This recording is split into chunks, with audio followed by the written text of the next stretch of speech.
Ledakan dahsyat gedung farmasi Pondok Aren masih diselidiki polisi, tak ada korban jiwa. Ledakan dahsyat gedung farmasi di Jalan Jombang, Pondok Aren, Tangerang Selatan, Banten masih diselidiki polisi.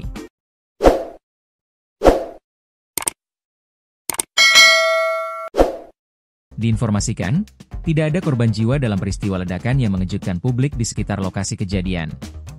Tim Gegana dari Polda Metro Jaya dengan 2 unit mobil taktis sempat datang ke lokasi melakukan penyisiran imbas dari ledakan itu. Saksi mata menyebut ledakan itu terjadi saat kantor farmasi sudah tutup. Sehingga dipastikan tidak ada orang saat ledakan terjadi.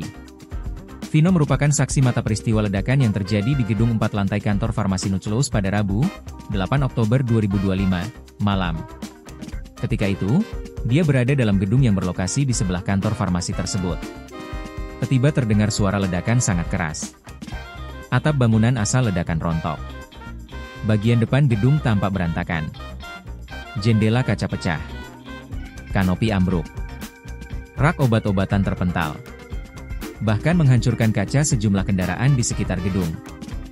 Sebetulnya kita lagi ngobrol di dalam, tiba-tiba ada ledakan besar banget, ucapnya, seperti diberitakan Tribun Tangerang, Rabu, 8 Oktober 2025. Vino langsung keluar dari gedung dan menjauh dari bangunan asal ledakan. Meski kerusakan kantor tersebut cukup parah, Vino memastikan tidak ada korban jiwa. Menurut dia, kantor farmasi itu beroperasi normal di siang hari dan sudah tutup saat kejadian berlangsung. Namun, beberapa kendaraan yang terparkir di sekitar gedung mengalami kerusakan. Mobil saya dua-duanya kena. Yang satu hancur, yang satu penyok parah, kata Vino. Gegana turun tangan. Tim Gegana dari Polda Metro Jaya tiba di lokasi pukul 22.24 WIB dengan 2 unit mobil taktis. Petugas berpakaian lengkap melakukan penyisiran di area reruntuhan untuk memastikan tidak ada bahan peledak aktif atau potensi ancaman lanjutan. Garis polisi dipasang di 2 bangunan terdampak, dan warga diminta menjauh dari lokasi. Kepala Unit Reserse Kriminal Polsek Pondok Aren, AKP Junaedi, membenarkan adanya ledakan dan menyatakan bahwa penyebabnya masih dalam penyelidikan.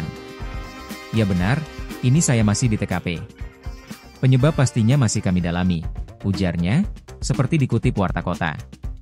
Hingga Kamis dini hari, petugas gabungan dari kepolisian, pemadam kebakaran, dan BPBD Tangsel masih melakukan evakuasi dan olah TKP. Warga diminta tidak menyebarkan spekulasi dan menunggu hasil resmi dari pihak berwenang. Ledakan ini merupakan yang kedua dalam sebulan terakhir di wilayah Tangerang Selatan. Sebelumnya, pada 12 September 2025, ledakan juga terjadi di Pamulang dan menyebabkan kerusakan bangunan serta korban luka.